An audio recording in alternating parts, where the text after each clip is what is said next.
Good morning students. तो बेटे आज हम शुरू करेंगे next unit number 2, that is kinematics. Kinematics क्या होता है बेटा? काइनेमेटिक्स के अंदर हम बॉडी के मोशन के बारे में बात करेंगे।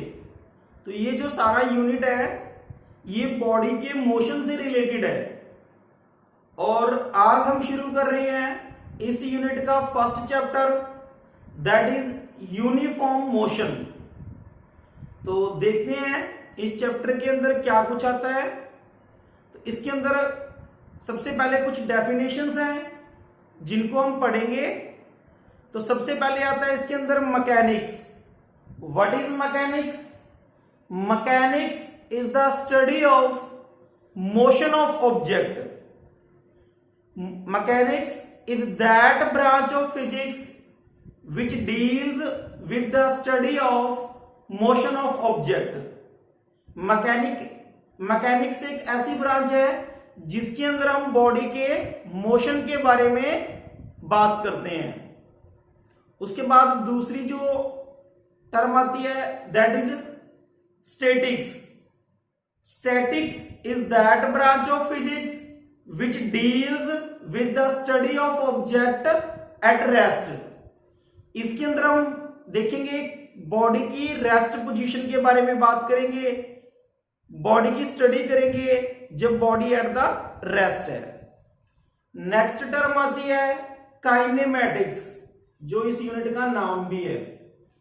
Kinematics is that branch of mechanics which deals with the study of motion of object without taking into account the cause of motion. इसके अंदर हम बॉडी के मोशन की स्टडी करेंगे but without taking into account the cause of motion.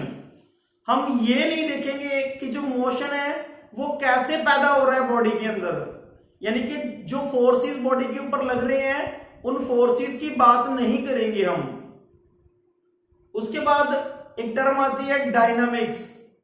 Dynamics होता है the study of motion of object with taking into account the cause of motion. इसके अंदर हम बॉडी के मोशन की बात करेंगे with taking into account the cause of motion. जिन कारण से मोशन पैदा हुआ है उन कारण का भी हम इसके अंदर जिक्र करेंगे, यानी कि हम इस टर्म के अंदर फोर्सेस की बात करेंगे। उसके बाद एक टर्म आती है रेस्ट। रेस्ट क्या होता है बेटा? A body is said to be at rest if it does not change its position with respect to time and surrounding.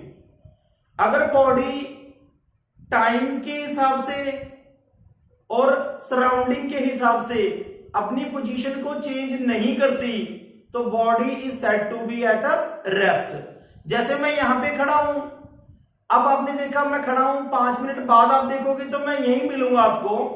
तो इसका मतलब मैं जो हूं टाइम के हिसाब से और सराउंडिंग के हिसाब से मेरी पोजीशन चेंज नहीं हो रही है। तो इसका मतलब मैं कौन सी स्टेट में हूं? I am at the state of rest. तो मैं रेस्ट पे हूं, यानी कि जब मेरी पोजीशन चेंज नहीं होती with respect to surrounding and with respect to time तो मैं रेस्ट की स्टेट पे हूं। अगर मेरी पोजीशन चेंज हो रही है विद रिस्पेक्ट टू टाइम और with respect to surrounding it means मैं मोशन में हूं। तो जो नेक्स्ट टर्म है हमारी वो मोशन ही है कि व्हाट इज मोशन।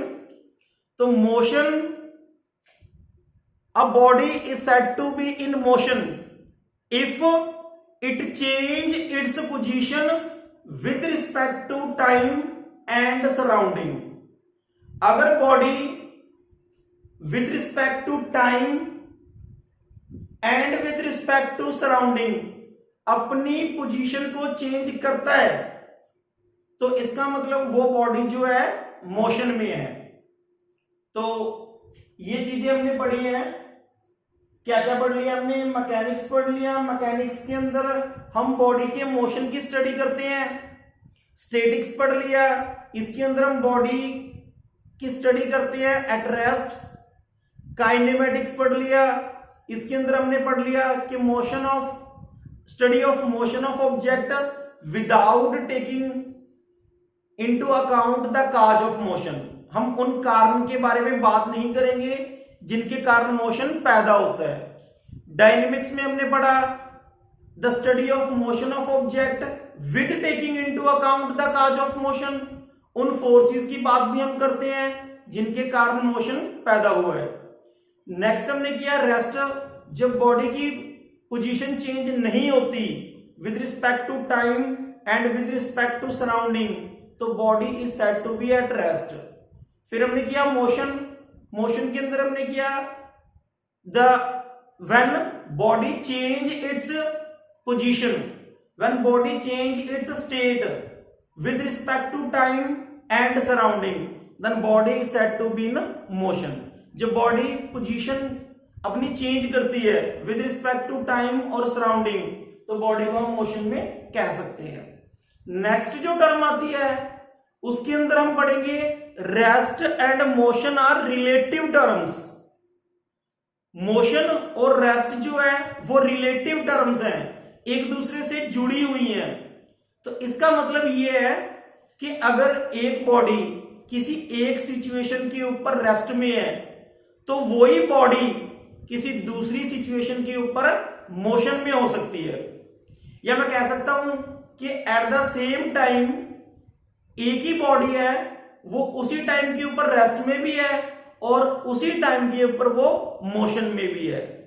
जैसे फॉर एग्जांपल हम बात करें कि we are rest on the earth, हम अर्थ के ऊपर रेस्ट पे हैं, but earth is revolving around the sun, पर अर्थ जो है वो सन के अराउंड रोटेट कर रही है। तो इसका मतलब अगर अर्थ रोटेट कर रही है तो हम भी रोटेट कर रहे हैं, क्योंकि हम तो अर्थ के ऊपर है। पर अगर हम विद रिस्पेक्ट टू अर्थ देखें तो हम रेस्ट पे है, with respect to other planets अगर हम देखें तो हम मोशन में है। इसका मतलब we are at rest and we are in motion at the same time. इसी तरह आपने देखा होगा जो सीलिंग फैन है, पंखा होता है, वो छत के साथ हमेशा टिका रहता है, इसका मतलब वो रेस्ट पे है। पर जब आप उनके विंग्स देखते हो, जब उनकी पंखड़ियां घूमती हैं, तो वो क्या है? मोशन में है। इसका मतलब एक ही ऑब्जेक्ट है जो सेम टाइम के ऊपर रेस्ट में है और उसी टाइम के ऊपर वो मोशन में है। तो इसीलिए हम कह सकते हैं rest and motion are relative terms. उसके बाद हम बात करते हैं टाइप्स ऑफ मोशन की। टाइप्स ऑफ मोशन में हम पढ़ेंगे कि कौन कौन सी टाइप्स हैं।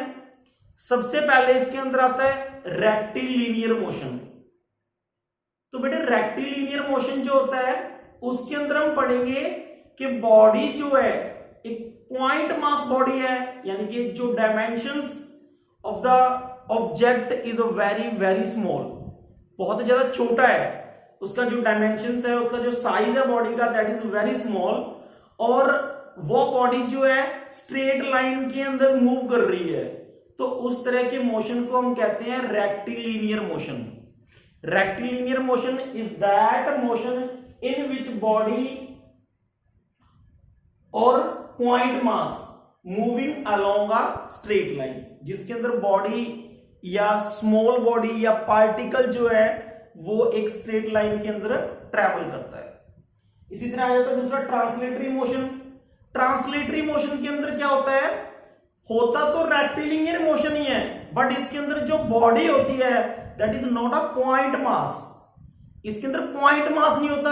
The body contains number of particles, और वो जो सारे पार्टिकल्स हैं वो मूव करते हैं in straight line and travel equal distance in equal interval of time.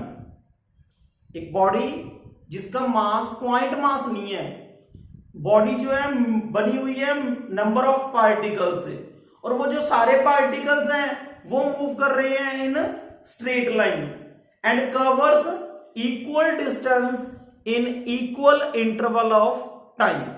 तो इस तरह के मोशन को हम कहते हैं ट्रांसलेटरी मोशन। सेकंड आता है हमारे पास रोटेटरी मोशन और सर्कुलर मोशन। सर्कुलर मोशन में फिर क्या हो जाता है, जो बॉडी होती है that is small body, the body has point mass, बहुत छोटी है उसकी डायमेंशंस, और वो बॉडी जो है सर्कुलर पाथ के अंदर रोटेट कर रही है about a fix point, and that point is at the centre of circular path. यानी कि एक पॉइंट मास बॉडी है जो सर्कुलर पाथ के अराउंड रोटेट कर रही है, तो इस तरह के मोशन को हम कहते हैं सर्कुलर मोशन। और रोटेटरी की अगर हम बात करें तो रोटेटरी के अंदर क्या होगा, the body is not a point mass, body का मास जो है वो पॉइंट मास नहीं है, and the all particles of body are moving along a circular path and forms equal angle in equal interval of time। अब body circular path के अंदर rotate कर रही है तो वो हर बार एंगल फॉर्म करेगी। जैसे कोई बॉडी किसी टाइम पे यहां पे है तो वो यहां से चल के यहां जाएगी, तो वो हर बार जो है अपने एंगल को चेंज करेगी। तो पर जो रोटेटरी मोशन होता है उसके अंदर जो सारे पार्टिकल्स हैं दे forms equal angle in equal interval of time. इसी तरह एक होता है ओसिलेटरी मोशन। ओसिलेटरी मोशन के अंदर क्या होता है बेटे, जो बॉडी है वो मूव करती है टू एंड फ्रो और back and fourth about it's main position. जैसे आपने घड़ी के अंदर पेंडुलम देखा होगा, जो घड़ी होती है जो दीवार के ऊपर लगती है उसके अंदर एक पेंडुलम वाली घड़ी आती है, वो देखी होगी आपने। उसके अंदर पेंडुलम जो है मेन पोजीशन, जब तक वो रेस्ट पे है ये होती है उसकी मेन पोजीशन, और पेंडुलम जो है वो अपनी मेन पोजीशन के बैक एंड फोर्थ मूव करता है, आगे और पीछे मूव करता है। तो जब कोई पेंडुलम, जब कोई बॉडी अपनी मेन पोजीशन के बैक एंड फोर्थ मूव करे तो जो उस तरह का मोशन होगा that motion is called oscillatory motion. तो हमने जो आज टॉपिक किए हैं, जो कुछ definitions, these are important terms, definitions की हमने पढ़ लिया mechanics, statics, kinematics, dynamics, rest, motion. Rest and motion are relative terms and types of motion. I hope कि ये सारी टर्म्स आपको अच्छे से समझ में आ गई होंगी। अगर इससे रिलेटेड आपका कोई क्वेश्चन हो तो आप मेरे से पूछ सकते हैं। Thank you.